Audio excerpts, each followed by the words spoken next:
everyone, welcome back to the channel. Thank you so much for tuning in.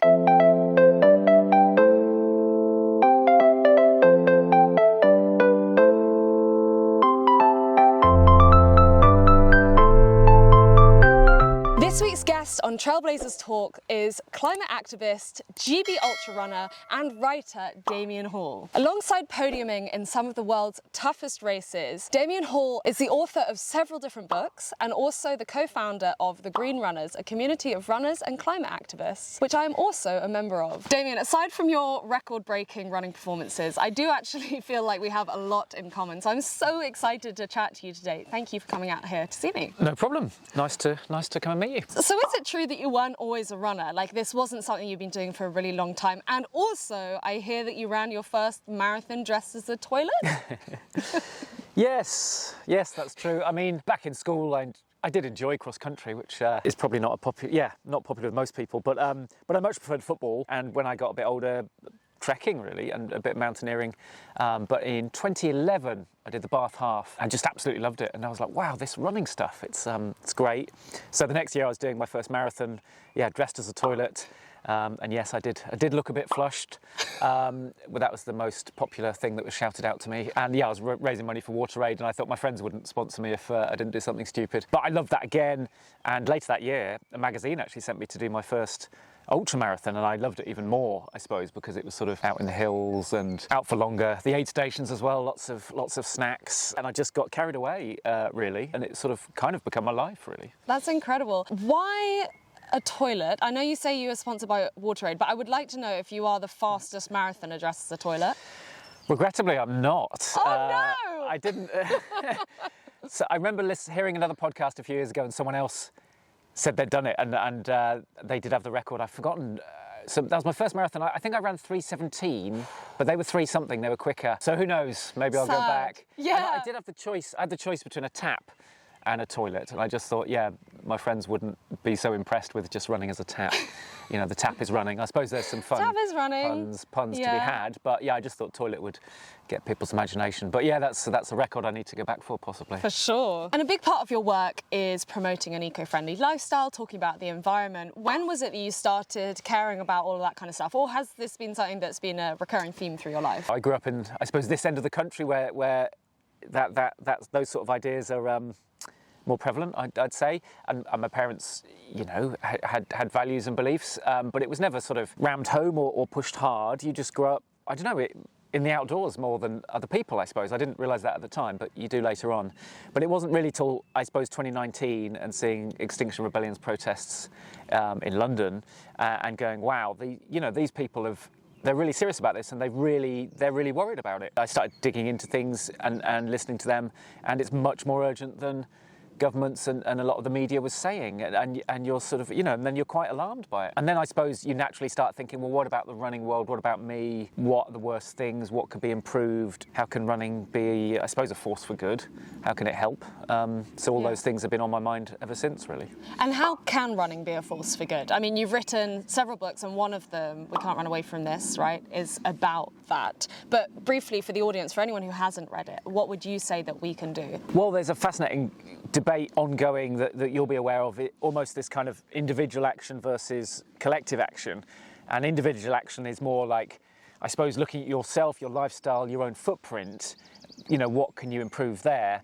And there are big obvious things that some people can improve. I suppose outside of running, energy for your home is a big one. Can you switch to a renewable supplier? Often it's travel, your diet, and the fourth thing is usually like the things you buy. Can people improve on those? Most people probably can a bit, but actually I would say collective action, nudging for system change, has far more impact, is often more satisfying, but like it's nice joining together with other people. Like then you feel, community, I suppose. You feel part of something, and that's kind of what the Green Runners is about. And that will have more, voting is the classic thing, and we're in a good year for that. Sometimes it's not clear what you can do. I mean, joining protests on the ground is brilliant, and I would say much more sort of, well, it's actually less committing than, say, turning vegan or something like that, or cutting down on travel, or, joining a protest can have huge impact. Bring a friend, suddenly that protest is growing. Those sorts of things, to me, are more important. Speaking up. In fact, climate scientist Catherine Hayhoe, brilliant name by the way,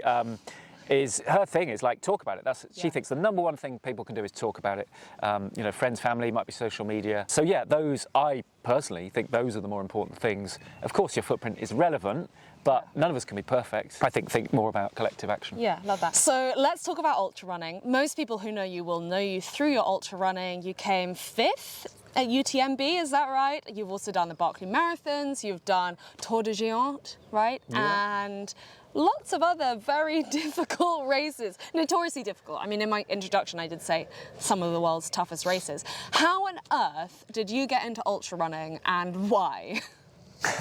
I guess even as a kid, I always loved, I suppose, tales of endurance or persevering, you know, long quests, I suppose, even listening to stories of sort of King Arthur when I was a kid, and I suppose loving Star Wars and Scott of the Antarctic later on. So I had, if I'm honest, quite a simplistic view of what a hero is, I suppose.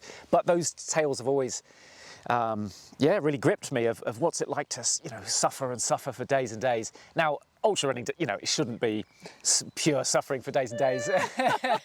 But it's almost like, they're almost like little games, because really they're pretty safe adventures, I suppose. You know, usually there's a whole organisation around you, protecting you, looking out for you. So they're quite safe adventures. And I think the word adventure is there really, because often I prefer to do them, I suppose, in mountainous places. And yeah, I did my first one 2012 and just thought, I want more of this. And then you just start looking into it and all these incredible races. You know, the Spine race I've done a few times as well. Dragon's Back? Dragon's Back, I've done that, yeah. So there's great stuff you can do in Britain, actually, you know, in the mountains in Wales or the Pennines. And I just loved it every time. Of course there's suffering, of course there's ups and downs, highs and lows, etc.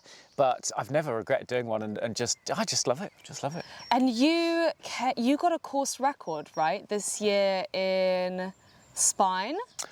That was actually the previous year, and I should say that's only the men's record, because that still wasn't as good as Jasmine Paris's 2019 time. Apologies. That's all right. Although this year was different. Someone else did break. Jack Scott broke the overall record, and I was second to him. Painful, so close. Thanks for bringing that up. Yeah. I'm fired already. Okay. Also, Barkley Marathons. Even non-runners have heard of the Barkley Marathons, and you've done it twice. Well, I've started it twice. Sure, okay, no one's done it. No, a few people have done it. One person's done it twice or something. Can you tell us, like, what is it really like? Is it actually like the documentary? Well, yeah, there are quite a few films about it now, and the problem with the films is they're only allowed at 2 places to film, arguably 3. Most people have seen footage of the prison as well. So it's 5 loops to complete it, and each loop is, we don't really know how long, because we're not allowed to carry watches and record it, maybe 26 miles, but the very quickest loops are sort of 8.5 hours, and often they're taking us 12, 14 hours when we're tired. It's a really unique race. It's incredibly steep. It's probably overall sort of 2 Everests or 2 UTMBs, so that makes it very slow, mostly off trail. 2 other important elements. One is it's not a marked course, but to prove you've taken the right course, you have to find books hidden in the woods, take a page to prove you were there. And lastly, what is troubling me is the cut-offs are really tight. Yeah. There's not much time, and it's deliberate. You know, it's not designed for most people to finish. It's designed to be just possible. Yeah. And I've had 2 goes. I've got onto the 5th loop both times, but I haven't even got close to finishing that 5th loop. I basically have been timed out. You know, I've run out of time, and that's partly because I haven't, I suppose, travelled efficiently enough, haven't found the books quickly enough when I've been on my own. But yeah, it's an amazing challenge and quite an adventure. It's incredible. Well, congratulations anyway. I don't think most runners could get onto that 5th loop. I mean, we know that they can't. We've got empirical evidence of the fact that it is extremely, extremely difficult. It's been going since 1986 and 20 people have finished it. What was amazing this year is I was there to see Jasmine Paris, the first woman, finish on her 3rd attempt. But as probably most people watching know, you know, she finished with 99 seconds to spare. And that was just to be, you know, so I came into camp deflated because I hadn't got round, I'd run out of time. Less than an hour later, you know, and we're all there looking at watches going, you know, and generally most people thought she wouldn't finish in time. And then, yeah, with 2 or 3 minutes to go, she comes around the corner, and honestly, I still get sweaty eyes thinking about it. She's an absolutely phenomenal woman. And in fact, she is your co-founder of the Green Runners, is that right? So there must be something in it, and take this as you will, there must be something in being an eco-friendly runner and having excellent performances in very difficult races. So I think that's proof. Yeah, that is proof. There's evidence right there. Yep. Okay, on that note, maybe some people are thinking, how do you balance wanting to be more eco-friendly and also travelling for races, and especially flying across to the US for Barkley Marathons? I mean, it's certainly, I don't want to speak for Jasmine necessarily, but it's certainly for me, you know, it's a big decision, I suppose, and I agonise over it, and I go with a bit of guilt and a bit of anguish. The sort of overall thing is, in the last 5 years, I've flown twice for running. All right, it includes the lockdown year where most of us didn't fly, but I've really cut down. I used to fly probably 3 times a year for big races, and this is my kind of livelihood, really. So what I do now is I kind of think, how important is the event, you know, really, and do I need to be there? And we've all learned over, obviously for a running race you physically have to be there, but for other events, often you can zoom in. For example, we don't always need to travel there. Yeah. So it's how important is it, and then it's what's the best way I can travel there, the lowest carbon way. And I mean, I've learned that UTMB and other Tour de Géant, other races in Europe, I can get buses and trains. Can take a bit longer, sometimes a little bit more expensive, but I mean, I personally feel better doing that. That's exactly what I do as well. Every time I go to UTMB, I get the train there. Yeah, it's not bad. It's not too bad. Yeah. So it's, how important is it really? What's the best way I can travel there? And the third thing, and this comes from sort of climate scientists I've discussed it with and stuff, the third one is like, how can I make more of the trip? Can you stay longer? Can you visit a relative, you know, a friend? Can you do any work things when you're there? And I mean, personally, I often can, so that's helpful. So those are the 3 things I think of, and certainly, I'll only fly once a year. Well, sorry, 1 return flight a year for running at the most. I hope to get Barkley's done so that I don't, you know, so you don't have to keep going back. Yes. But I must say, this fascinating concept with Jasmine. I don't know how many people have heard of this idea of like a carbon shadow, you know, thinking less about your personal footprint, although that's still important, but a carbon shadow is almost like your sphere of influence. Yeah. So Jasmine flew there, but since that we've had, you know, she's done over 50 interviews. In most of them she would have been able to mention the Green Runners or the climate emergency. We've had a growth in membership, a spike in social media, a spike in donations. Yeah. So from her flight, which sounds like a bad thing, a lot of good has happened. So it was definitely worth it in her instance. I think that's the thing with social media. You can have the impact that you want to have, and I think so many people would not think twice about being flown out to a conference for work that they absolutely could just zoom into. They wouldn't think twice about that, and yet when they see their favourite influencer or favourite runner flying out somewhere, it's quite jarring, because you think, oh, well, this person cares about the environment. How can they take a long-haul flight to go and do something that maybe is, you know, there are races in the UK, why can't you just do the races in the UK? But like you say, it's about kind of trying to have the impact that you want to have, and without meaning this in a horrible way, most people would not know who you are if you didn't do incredible races like UTMB, like Tour de Géant, like Barkley Marathons, and through that kind of publicity you can then have a greater impact on other people. And you know, like doing this interview, hopefully, and like me having subscribers on YouTube, I try to share what I can about being a greener runner or being greener in general in life, and that might mean doing things to get more publicity. It's a real balance, and there is no right or wrong answer, and I think it's just because you're so visible on social media that I'm sure you get the occasional hate or people questioning why you do what you do. But I think the fact that you've thought about it is the important thing. It's not like you're doing these things without thinking. Yeah, I like this line, I forget who it comes from, but you know, if in doubt, tell the truth. So I try and be as honest about, like, I suppose my decisions and what I've done. I don't know if I've always got it right. Yeah. I mean, you probably feel similar. Like, I sometimes think back and think, oh, I was outspoken about this and I didn't talk about this, and actually maybe I had it the wrong way around. For example, I mean, some of my record attempts I've picked up litter as I've gone, which is it's almost a bit of a twee thing to do. Like, I mean, it's worth doing, and I tend to, you know, most people do actually, I think, that I know, on a run or a walk. But what was interesting when I did that actually, and it's almost the lowest impact thing you can do. And actually, sometimes there was a lot of travel, car travel around those things. Sometimes that's unavoidable, but if you can reduce it, great. But when I was interviewed, when I broke records doing that, the TV, sort of, especially TV and mainstream media, they were always asking about that because they liked that, because it's like a fairly harmless, you know, easy thing. But then I could always link that to our climate emergency. Yeah. And so for me, it was worth, the little thing led to a big thing, or at least on a bigger platform. But I mean, there's so many things to do, and, you know, it's so urgent. And I don't think we should get caught up in the anxiety of, I don't know, finger pointing and it's just, and that's what big oil want us to do, to be fighting each other. And big oil came up with the idea of a personal footprint. I totally agree. And I think you talk about that so well in your book. If you haven't read Damian's books, but especially we can't run away from this. I think that's well worth reading. If you want to know sort of what is your impact as a runner, what can you do to reduce your impact? It's not doom and gloom. I think you're really great at kind of sharing the positives as well, and that community aspect. I think that's one of the most positive things about climate action, and it can feel really depressing, especially if you're reading news stories day in, day out about, you know, how ice caps are melting or, you know, global warming, whatever. It can be really depressing. But if you know you've got a community and you're doing things about it, that kind of gets over some of that anxiety. And I think anxiety is the antithesis of action, and action is the antithesis of anxiety. So if you can start being active or an activist, then you get over some of that anxiety. At least that's what I found. No, totally. And when I was writing the book, yeah, I had some, you know, I don't want to trivialise depression by saying I was depressed, but I was definitely, yeah, some very low moments, and some times where I left the book alone for several days because I was so fed up of what I was finding, especially about sportswear. I was so, I guess, depressed or you know, really down about it, and I suppose my role in it and all this stuff I hadn't realised was going on, and that was, you know, we're all part of. But then out of that has come, say, the Green Runners, and there is a real community feel, whether it's, you know, sometimes it's physical people on the ground,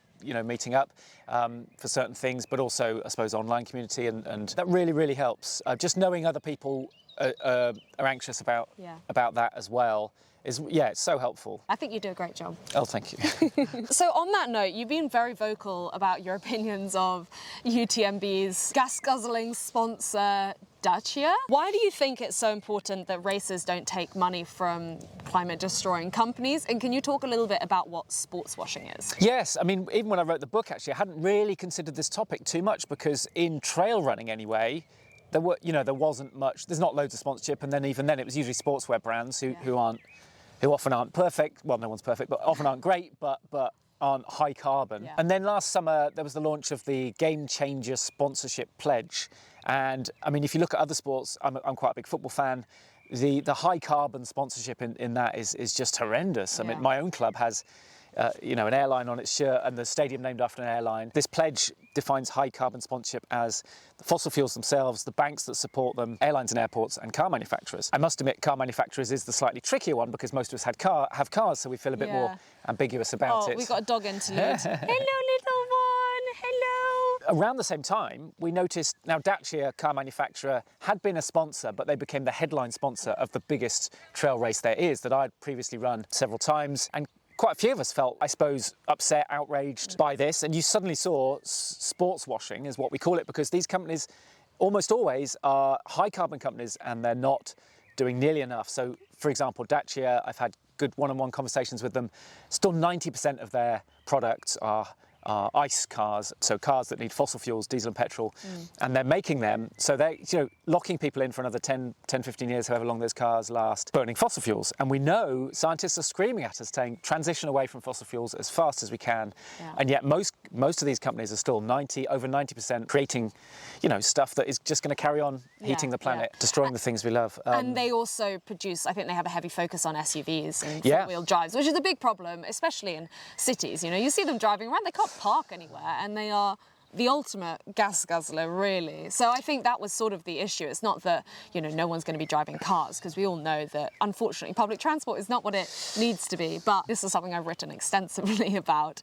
But it's more about the type of car and the fact that they're not transitioning maybe as quickly as they should, and they're using, and this is what the sports washing is. Yes. So part of it is they'll say, oh, we're making an EV, a green vehicle. I mean, EVs it gets debated, but they are better. They are better than something that relies on diesel or petrol.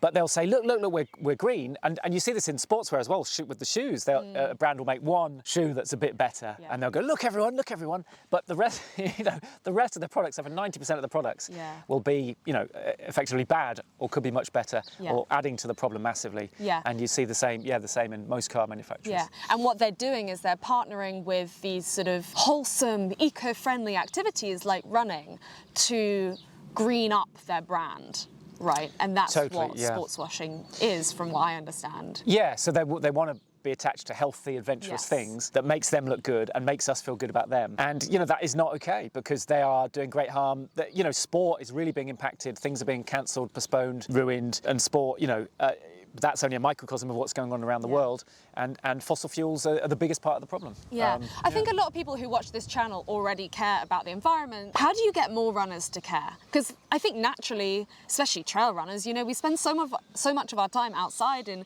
the great outdoors, like this beautiful place, and yet many people won't be doing as much as they could, say, on reducing their impact.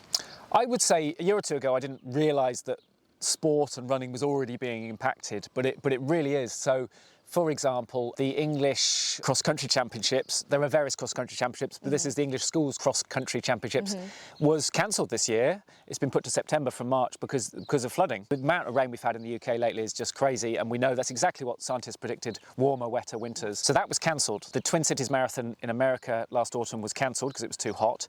Sebastian Coe has even said future Olympic Games may not have a marathon because, you know, heat. That's just, you know, 3 quick examples of the running world, how it's changing. Elsewhere in sport, Worcester Cricket Club are going to have to move ground because it's flooding too much. We're just seeing things like that. A Grand Prix was postponed last year because of flooding. The last Olympics, various athletes were under heat stress, complaining about it, underperforming, getting into dangerous situations. So it's really affecting sport and running, and hopefully that helps. Especially we've got the Olympic Games coming up. I mean, I'm not hoping bad things happen there, but there's a lot of sports washing around it again, high carbon sponsors. It's amazing. Sport is brilliant because you get so many eyes on it, more than anything else. So it is a place where we can show some of the problems and show, I guess, some of the solutions, hopefully as well. So I think sport's going to be like, it's the frontier of climate change, I think. And how would people get their friends to care more? I think it is trying to point out things in their life that will be changing either now or about to change. So if they care about sport, I mean, if they care about their grandchildren or children, I think it's, identifying the things an individual cares about, and because climate breakdown it affects everything, you know. Because we've had such a wet winter here, a lot of the farmers are complaining they haven't been able to grow the crops that we expect. So food prices are going to go up. Finding what someone cares about, and nearly always it will be affected. No, for sure. Okay, let's go back to running. Are you training for anything at the moment? I've already done 2 big races this year, and we're only in sort of April still, aren't we? So I'm chilling. Nice, that's good to hear. I'm chilling for a bit, but yeah, my big one left this year will be going back to Tour de Gien in September. That's a 200-mile race in Italy. It's just gorgeous, and I like bashing myself up a bit on those big lumps. Yeah, that is crazy. How many big ultras can you do in a year? I think 3 is a reasonable number. I mean, it's not just the physical sort of training and the recovery. I think also mentally, I suppose you need to be up for it and mentally fresh and excited. And I guess the more races you do, essentially, I think the less you care, and the less when you have to sort of dig deep, to use the cliche, you just might not care very much, and you might be mentally tired of doing that. So I think 3 is a pretty good number. I'll do some B races and some local races, but yeah, 3 is a good number, I think. And you are a coach as well. You coach, I imagine, mostly ultra runners, or do you do a bit of a mix? Yeah, for some reason or another, most people who get in touch, are either already ultra runners and want to sort of improve, or want to get into ultra running. So pretty sure at the moment everyone's either ultra runner or aspiring ultra runner. Yes. Nice. Any athletes other people would know? Jasmine Paris, I don't know if you've heard of her. Might have heard about her once or twice, Although I must say, I feel guilty. You know, I don't want to take any credit, because, you know, she has natural talent, and she works very hard. She gets up early, she trains, she has 2 young children, a busy job. But she gets the training in. She works hard. You know, it's not just natural talent. It can be forgotten sometimes. If you want to be the best you can be, you got to work at it. Yeah, I've got some other good runners, but I've got a whole spectrum which I really enjoy, actually, and sometimes it's actually harder improving someone like Jasmine, someone who's already at the top and trained well for years. Someone who's fairly new, it's almost more rewarding because it's going to be easier to improve them more quickly. And sometimes when they get towards their peak, it's harder to pinpoint the little percentages that you can make. One thing we were speaking about before I started recording was strength training. You are an advocate for strength training, is that right? Oh, totally. Can you tell us a little bit more about that? Well, there are lots of reasons to do it, actually. I mean, there was a study showing it should improve your running economy, which I really see as something to focus on, you know, really making your sort of easy pace faster, or faster pace is easier. It's kind of both really. So that's huge. It should help injury avoidance. It should help muscle fatigue. It should help technique. Admittedly, I didn't like going to gyms originally, but I feel more at home now. But also, you know, there may be hopefully aesthetic advantages, and you might actually start liking it after a while. So I think, I encourage my runners to do, you know, maybe 2 or more, depending on their lifestyle and what's accessible to them. Well, I've been uninjured for over 5 years now. Oh, wow. In training, anyway. I won one race injury, but that's incredible. And I don't know if it's probably not just strength work. It's probably 3, 4, 5 things. But I do feel like strength work is a big factor. If someone doesn't want to or can't get a gym membership, are there things that they can do at home to become stronger? Oh, totally. The number one thing, actually, if anyone watching this has ever gone to a physiotherapist and been told they've got weak glutes. I think everyone. Yeah, most runners. And actually most people, it's not necessarily runners, and that's We've probably got another dog interlude, sorry. Hello, Poopy. Leave my tea alone. Sorry. Trying to steal my tea. Outrageous. Our sitting down lifestyles. Ironically, we're sitting down now, but that's all right. We walked here. Yes. Usually means we could have stronger glutes, and that's a whole hinge of our body. You know, that's crucial. Yeah, biggest muscles in our body, right? Yeah. So squats, and there are various different types of squats, but squats, with a bit of weight, and sometimes that might be, picking up laptop in a bag or just add a bit of weight. Dog. Yes. Some big heavy books. It doesn't have to be, physical, gym equipment, but yeah, I'm just getting the habit of doing squats and body weight. Often there are lots of things you could do. Just even a single leg squat actually is hard enough sometimes. And then there are all types of split squats. So yeah, I'd say to someone, start with squats. Don't forget core strength either, planks, lots you can do there. Lunges?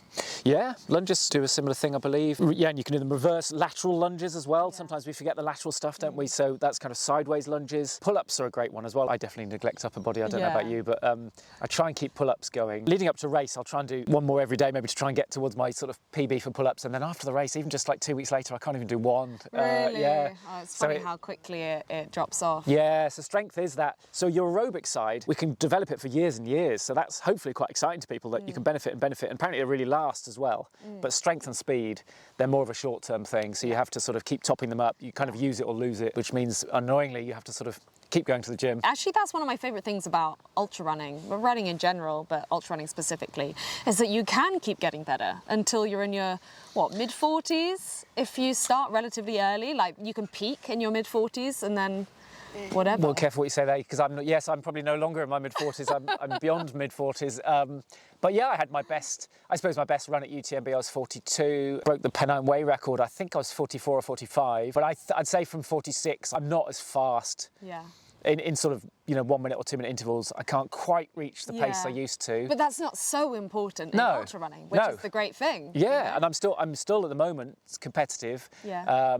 Absolutely. I'm still competitive just about in the longer stuff. So I feel very lucky about that. Yeah. No, that's awesome. I love that. Right, let's move on to some quick fire questions. Ooh. I'm always intrigued to hear everyone's answers to these. So, what is your go-to running shoe? Well, I'm sponsored by Innovate. I love their Trailfly 270 is I've loved that for years. That's my favourite ever shoe. What kind of shoe is that for? It's a zero drop. It's got some cushioning, but not much actually. And I really like being able to sense the floor a bit, but still have a bit of reassurance that if I, take a downhill hard, I'm not sort of going to cause me. Yes. So it's a really nice balance. What is your favourite time of day to run? About 9 a.m. Really? Yes. You've had a nice breakfast, lots of tea.